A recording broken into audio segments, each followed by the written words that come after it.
얘들아, 주 4일 근무하는 회사 어떨 것 같아? 주 4일 근무? 개인적인 시간도 더 늘어나고 좋을 것 같은데? 그치. 내가 이번에 책을 한 권 읽었는데 근무 시간 단축을 하면 장점이 엄청 많더라고. 그래서 다음 이직 때는 주 4일만 일하는 곳으로 옮길까 생각 중이야. 그래? 근데 정말 주 4일만 일하는 게 가능할까? 주 5일 동안 일해도 야근하고 추가 업무까지 해야 되는 마당에 업무 스트레스가 더 심해지는 거 아니야? 난 잘 모르겠네. 나도 처음엔 그렇게 생각했는데 이 책을 읽어보니까 근무 시간이 줄어들면 오히려 좋은 점이 더 많더라고.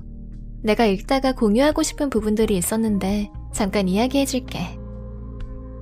내가 읽은 책은 쇼터, 하루 4시간만 일하는 시대가 온다 라는 책이야. 이 책의 저자는 근무 시간 단축 운동을 소개하고 이 운동에 합류하는 방법을 알리기 위해서 이 책을 썼다고 해. 물론 모든 회사가 근무 시간을 줄여야 한다고 주장하는 건 아니지만 근무 시간 단축을 통해서 직원이라면 워라밸을, 기업이라면 더 높은 성장이라는 모두의 목표를 실현할 수 있다고 말하고 있어.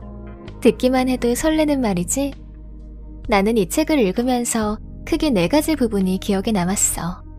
첫 번째는 근무 시간을 단축했을 때 오는 효과, 두 번째는 근무 시간을 단축할 수 있는 방법들, 세 번째는 실제로 단축에 성공한 기업들의 사례, 네 번째는 단축된 근무 시간이 우리의 미래에 미칠 영향력이야.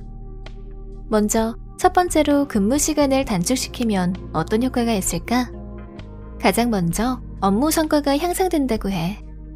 저자는 100군데나 되는 기업을 인터뷰했는데 인터뷰 결과에 따르면 근무 시간 단축을 도입한 기업은 이전과 같거나 더욱 발전된 업무 성과를 냈다고 해.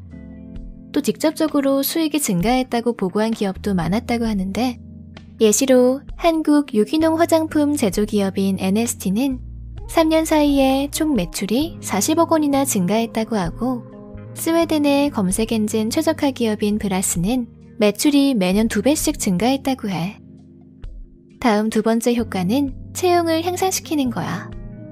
저자는 근무 시간 단축 제도가 채용에도 긍정적인 영향을 준다고 했는데 그 이유가 사람들이 일하기 싫어하고 게을러서가 아니라 직원의 희생을 당연하게 여기지 않는 회사에서 자신의 재능을 쏟고 싶어 하기 때문이지. 이건 너무 당연한 일이야.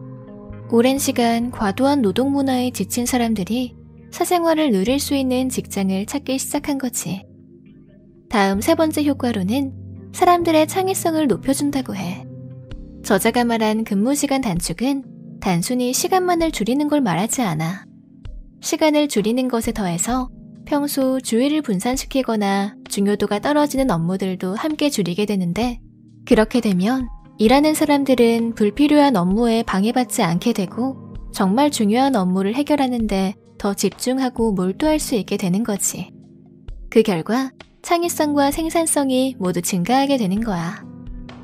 마지막 네 번째 효과는 행복과 삶의 질을 높여준다야. 저자는 2016년 스웨덴에서 근무시간 단축제가 일상에 미치는 영향에 대해 조사했는데 그 결과 참가자들 대부분이 일을 하지 않는 자유시간 동안 심신을 안정시키는 취미생활을 했고 시간이 갈수록 일과 삶의 균형이 눈에 띄게 개선된 모습을 보였다고 해. 그래서 연구자들은 이러한 현상에 대해 휴식을 취하기 쉬운 환경이 가능하게 만든 것이라고 추측하면서 근무를 쉬는 날이면 회복 활동을 하는데 더 많은 시간을 쓸 수 있다라는 결론을 내렸다고 해. 근무 시간을 단축하게 되면 이렇듯 긍정적인 효과를 볼 수 있는 거지. 다음 두 번째로 기억에 남는 건 근무 시간을 단축시킬 수 있는 방법이야. 직장인들이야 그런 환경에서 하루라도 빨리 일하길 원할 거야. 하지만 회사나 사업자의 입장에선 이런 제도를 곧바로 적용하기가 마냥 쉽지는 않을 수 있어. 그래서 저자는 근무 시간을 단축할 수 있는 방법들도 조언해주고 있는데 첫 번째 방법은 회의의 간편화야. 종종 답이 나오지 않는데 하루 종일 회의만 할 때가 있잖아. 그런 잘못된 회의의 개념을 하루빨리 재정의하고 불필요한 회의 시간을 줄이는 거지. 회의는 필요 이상으로 길거나 규모가 클 필요가 없어. 최대한 명확한 목표를 설정한 후 꼭 필요할 때 열어야 한다고 해. 단, 회의를 완전히 없애는 건 아니고 유용하게 통제하고 다루는 걸 목표로 삼아야 하는 거지. 다음 두 번째 방법은 일정의 리디자인이야. 직원들이 고부가가치 업무에 집중할 수 있는 시간대를 찾고 기존의 비효율적이었던 일정을 새롭게 수정하는 거지. 그리고 새롭게 수정한 그 시간대에는 이메일 확인과 같이 집중력을 흩뜨리는 요소를 제거하고 주요 업무만을 처리할 수 있게 해서 목표를 빠르게 완수할 수 있다고 해. 이 두 가지 방법은 조금만 관심을 기울이면 금방 적용할 수 있는 방법들인 것 같아. 다음 세 번째로 기억에 남는 건 근무 시간 단축에 성공한 기업들의 사례였어. 특히 영국의 퍼슈트 마케팅을 꼽을 수 있는데 당시 이 회사는 두 가지 문제를 겪고 있었다고 해. 경제 침체, 브렉시트 이슈 등 여러 가지 일들로 인해서 회사 운영에 압박을 받기 시작했고 동시에 자사 제품을 판매하기 위한 숙련된 텔레마케터를 고용해야 했던 거지. 아마 다른 CEO였다면 이런 안 좋은 상황을 이겨낼 돌파구를 직원들의 월급을 깎거나 퇴사 권유를 하는 데서 찾았을 거야. 하지만 당시 CEO였던 패트릭 번은 그렇게 하는 건 좋지 않은 업무 분위기를 조성할 것이라 판단했고 놀랍게도 직원들의 연봉을 유지한 채 주 4일 근무제를 도입하기로 결정했어. 그리고 그 결과는 더 놀라운데 주 4일 근무제로 전환되자 채용 성과가 개선됐고 직원들에게 근무일수에 비해 많은 임금을 지급하면서도 수익을 유지할 수 있었다고 해.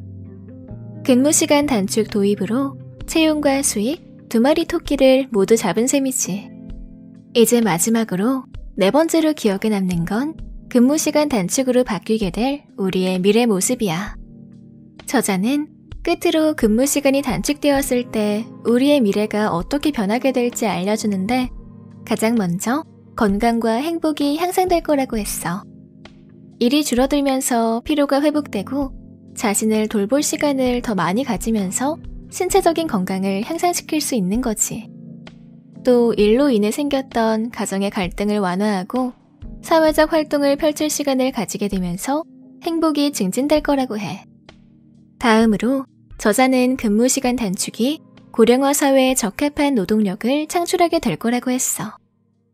앞으로 사람들은 더욱 오랫동안 지속적으로 일할 수 있게 될 거고 그렇게 되면 은퇴를 늦출 수 있게 되는 거지.